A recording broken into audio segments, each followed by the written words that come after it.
I had a thought. I was thinking about my grandpa this weekend.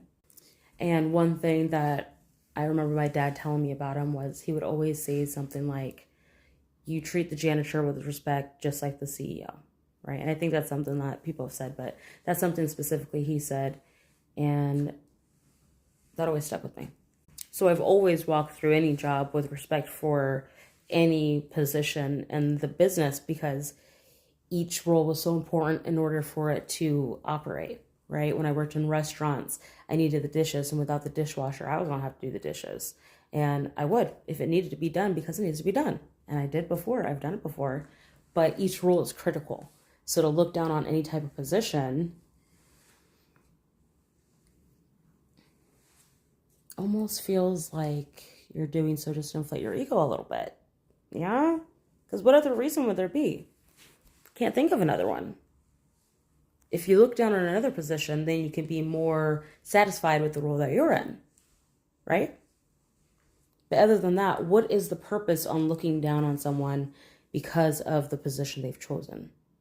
I can't think of another one. And if you've got another one, please tell me. But I genuinely can't think of anyone other than giving yourself an ego boost. But I digress. That's just a little rant. And actually, now that I'm like partly through this video, I think he was actually saying no matter what position you're in, you always give it to your best of your abilities. That's what he said.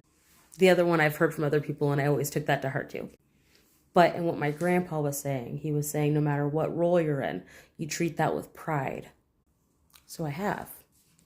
And because of that, in each role that I've had, I've been able to gain valuable, transferable skills. And it's not always just because of the job I chose. Like, yeah, I chose to work as a page at the Senate. I applied for that position. I knew that I was going to learn a bunch of skills there. But when I applied at a restaurant to be a server and I already had years of server experience, I didn't necessarily go into the role saying, yep, I'm about to learn a bunch here. But I did go into it with the mindset of, I'm going to give it my all. Because of that mindset, I did learn a lot there. And I just didn't realize that I was learning in the moment. I learned how to thrive in chaos. I learned how to compromise so that way it benefits both parties. I learned time management because I had to if I wanted satisfied customers. There was some accounting in there that I learned as well. I actually was an accountant for one of my restaurants for 9 months. General teller, but I say that all to say, without giving it your all, you might miss out on those type of opportunities. Go forward with the mindset that you refuse to let your ego stunt your growth.